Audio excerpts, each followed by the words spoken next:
Well, hello everyone.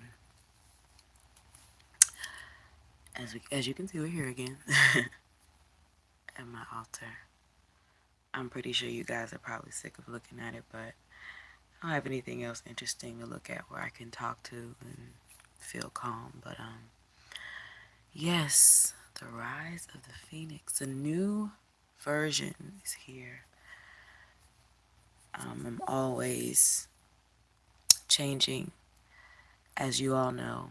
You're always changing. Different versions of yourself are always being prepared every day. And I knew that once I could just get past these moments, that there would be something great on the other side. So, what does this mean, Rise of the Phoenix?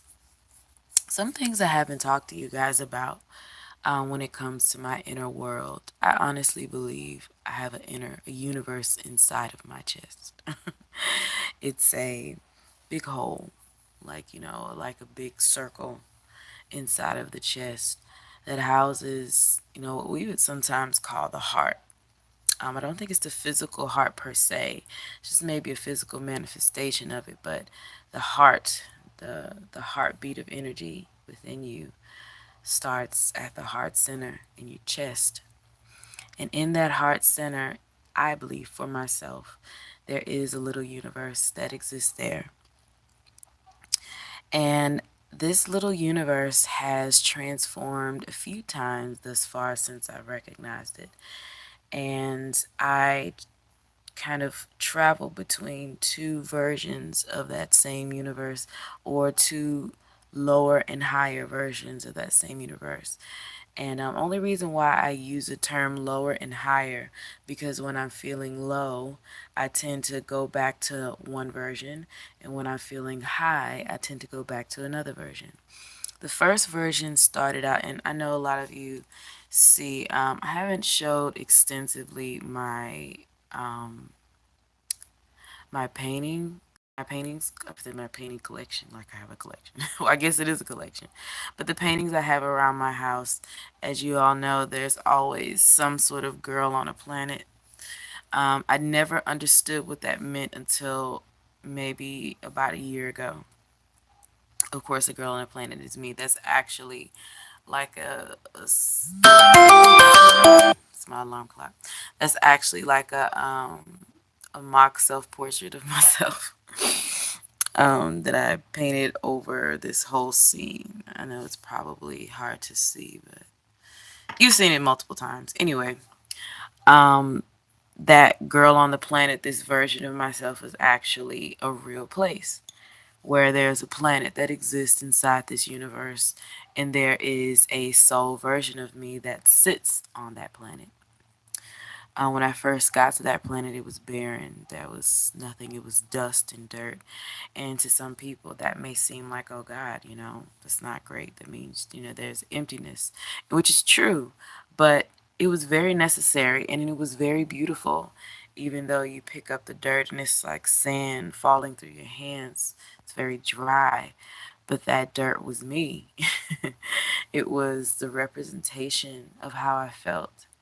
And as time has gone by, I have cultivated that place into this beautiful, lush garden. It's not a forest. It's not a jungle. It's like a big garden with its own sea and rivers running through the land. Only place I haven't just explored and developed is the sea. I'm not gonna lie, I'm a little bit afraid of the sea because there are creatures that exist down there, and every creature that exists on this planet is a version of me. It's like another, whether it's some form of animal or some form of, I call them like lady maids, right? And there's like about 10 of them, and they're different versions, different aspects of my soul consciousness manifested into these ladies' maids who help me during ritual. When I tell you I'm like really, um, I want to say obsessed, but when I really am self reliant when it comes to my spirituality and spiritual practices and things like that, because I feel like all the power really does reside in me, and sometimes it's hard for me to see that or feel that, but I know that, within my heart of hearts, that it's all resides within me. I believe gods and goddesses are just reminders of what is inside of you. And if you find yourself feeling close to a certain god or goddess, I believe it's because that goddess reminds you of an aspect of yourself that either needs help, that you admire, or that you want to get to know better. And gods and goddesses help to inspire that self development and things like that. But anyways, so what's been happening on this little planet recently is the death of me, pretty much. Like I said, there's about 10 ladies maids. They're all beautiful dancers, and they're different versions of me. I can't say they look like me because in this space there's no such thing. There's a being, and when I see its face or my soul's face, it just looks like me, and it doesn't look like my physical form. And I can't describe that to you. But all these versions of myself look like me. And they have been in mourning because at the center of this space where they dance and they pray and they work is was a version of me that has been dying off. The depression and all that, I know what it means for me. It's literally my soul and my mind in a battle. And the battle was that soul recognized that it was dying off. I believe mind even recognized that it was dying off. And mind is trying to fiercely save that thing, because anything that's dying, your body is going to try to save. Your mind or your spirit is going to try to save. It's just natural to want to live. And that being was the version of me was trying to save itself, but it was beyond, it was too far gone. And so there were times when I would just lay on my floor in like a fetal position and just cry. And sometimes I wouldn't cry at all, I'd just be numb. And I'd be laying there and I recognized exactly what that was. It was me dying off. And there was nothing I could do about it. All I could do is watch it happen. And so eventually this body decays and there's pieces of it that still remains, and but overall it's pretty much gone. A few weeks ago I did a sacred dance in my room, and while dancing I was basically transported to this universe and could see everything so vividly while dancing. And as I began to dance even more, the ladies' maids in this circle started to dance as well. And I couldn't understand why until I saw the basically the burning of the old version. Old version who was already dying off, pretty much decayed away, but it wasn't fully dead. And they set a fire to her, and she burned and passed on gracefully. And then after the burning session was over and the dance was over, all that was left was ash. And then there was just me sitting on the sides of that version of myself. And I cried. I dropped to the floor and I cried because it was gone. It was gone. The only thing that I've ever known, the person that I've known myself to be for a long time, was gone, spiritually gone. The mind still wants to hold on to some things because it's just habit. But spiritually, that version of myself was gone, and there was nothing but ashes. And I cried, and I cried. My heart wept because I was once again empty, an empty canvas, and there was nothing to take its place. There's been nothing to take its place for a long time. It's like, where do I go from here? What do I do? And as I wept next to those ashes, the ladies' maids came and picked the ashes up and rubbed them all over me. And I knew exactly what they were doing, trying to cleanse off the residual ashes and charcoal and things like that. Trying to cleanse everything that was left to take it back to the dust with the old version. And I lay near the same spot of where the ashes originated, just covered. And I lay, I just let be. I'm start crying. Then all of a sudden, God just swooped in with his amazing energy. I always know the difference too. It's like something extra. I felt a great spirit watching over this ceremony and seeing me in pain and covered in ashes and just devastated. And his energy filled the space of the planet. And the ladies' maids stood around me in a circle.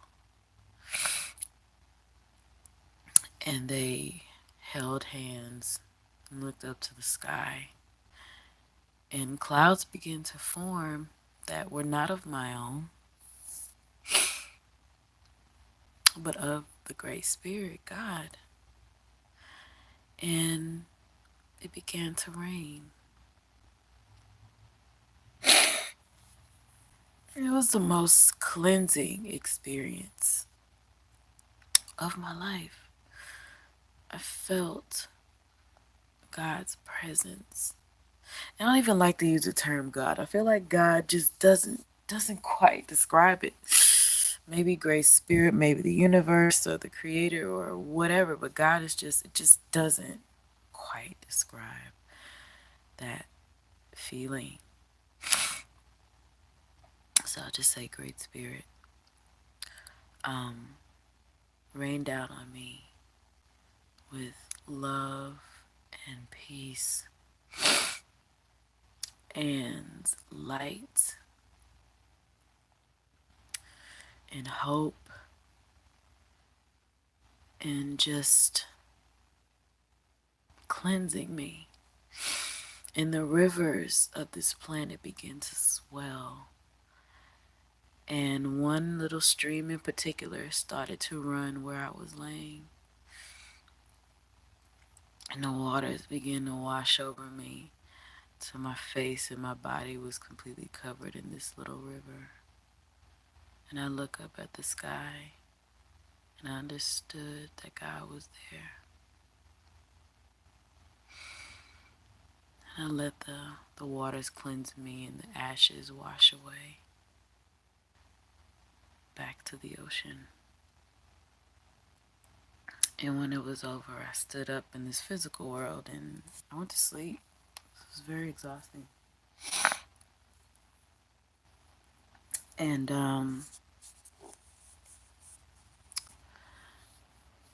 yeah. So after that experience, I've been living very empty, you know. Um, been living very empty. just a shell. But yesterday, I did another sacred dance. And these sacred dances, they just happen. Like, sometimes I feel like doing them, sometimes I don't. But I did a sacred dance and understood why I felt the urge to do so. Because from those ashes that were still on the ground in this place, something began to stir.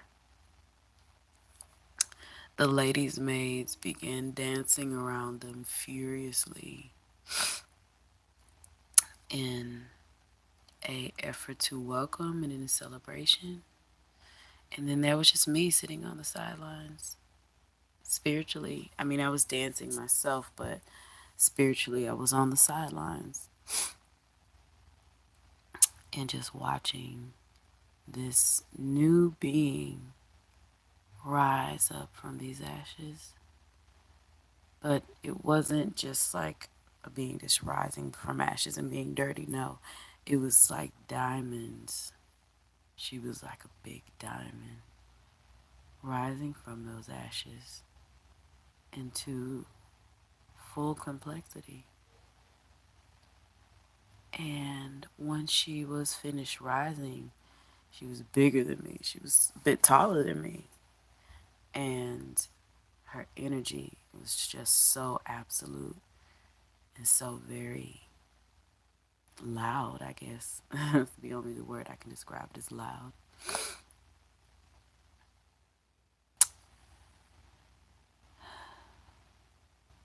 She,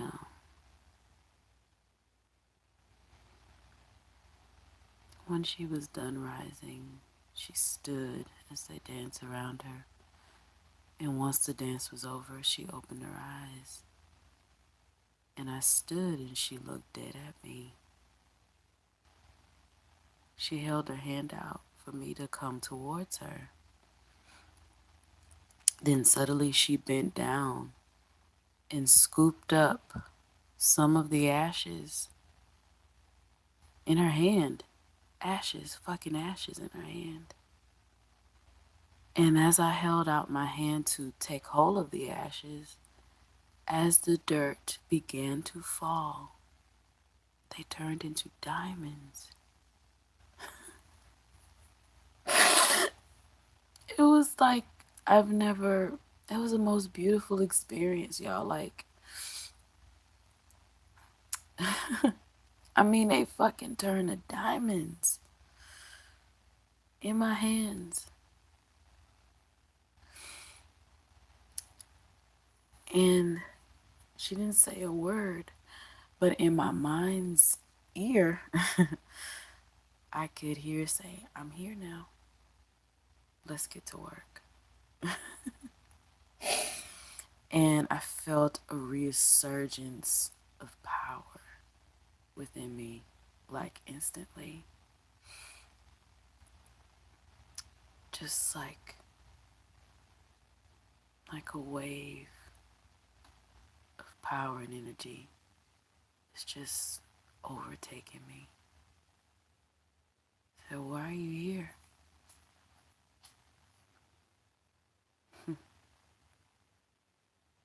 She was like, I came here to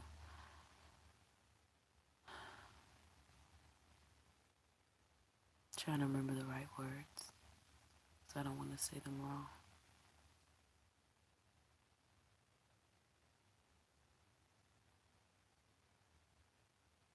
But the first words that come into my head is, I came here to save you.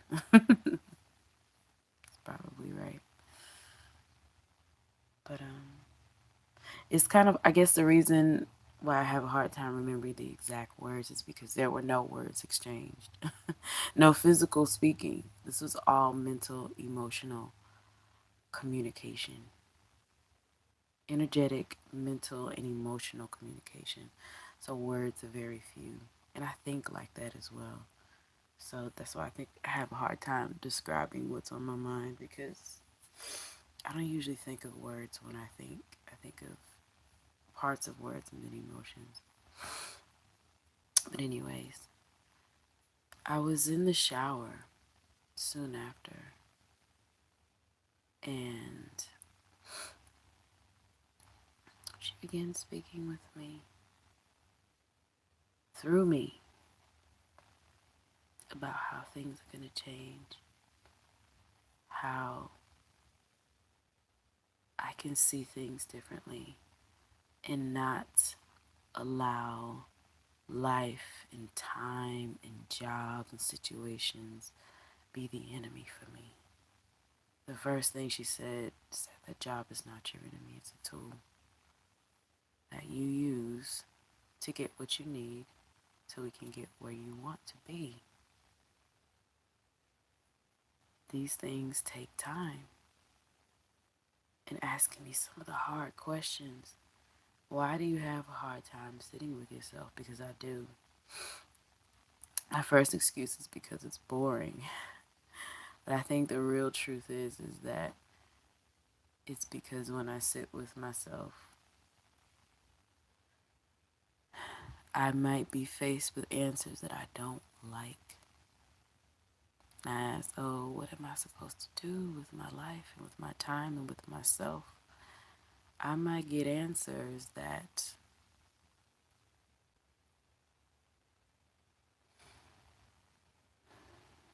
will challenge me. That will challenge the insecurities that still reside within me. But she sat me down today, man. Like, listen. Yes, things have been difficult, but they don't have to be anymore. But more importantly, you don't have to see them that way. You can be more. You are more. You've seen my power. I've shown you yours. You are not weak by any stretch of the imagination, so don't pretend to be just because it's fucking easy. It's like, damn. Like, gut punch like a motherfucker. Said, don't consider yourself weak because it's easy. I never even considered that shit. Like, sometimes I feel weak, like I'm unable to move forward, or I feel low. And I never thought of that being just a choice. I mean, obviously you can choose to believe whatever you want about yourself, but when you're in the hole, I call it the big ass hole, nothing seems like you have a choice. It doesn't feel like you can choose. You just feel overcome. She says, stop choosing to be weak because it's easy. Yes, it's much harder to be strong, but wouldn't you rather live your life in strength and integrity rather than weakness, where you don't move and you're paralyzed? Just talk to me about a lot of things.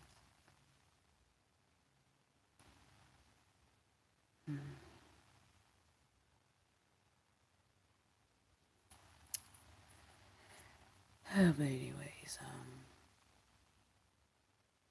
I probably should be at work by now. I should. That's another thing that's gonna take care of itself eventually, I guess. But I don't know what I'm gonna do. That's a lie. I know what I should do.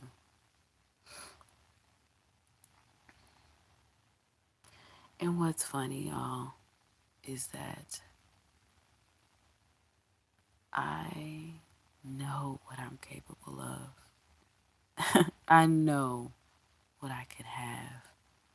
I've already gotten confirmation from the Great Spirit about what He's allowed me to have. Basically saying you can have this any moment that you want it.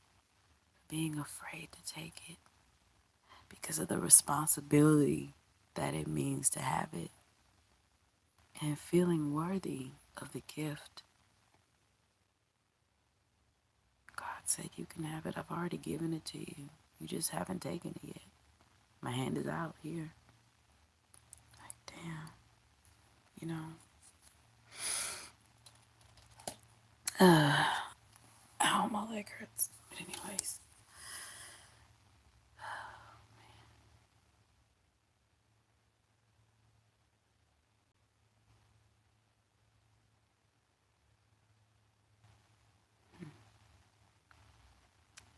I haven't given her a name yet.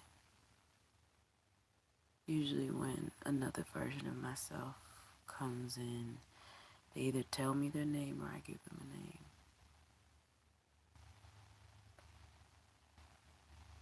I like Vega, the planet Vega. I'm sorry, the star Vega.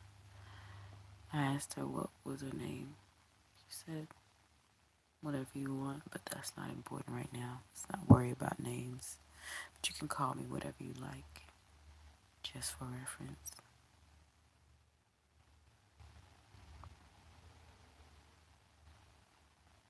She shines like diamonds too, in my mind's eye.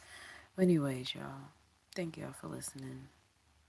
And if you made it to the end of this video, ooh, magic power, kudos to you. Anyways, I love y'all. I'll talk to y'all later.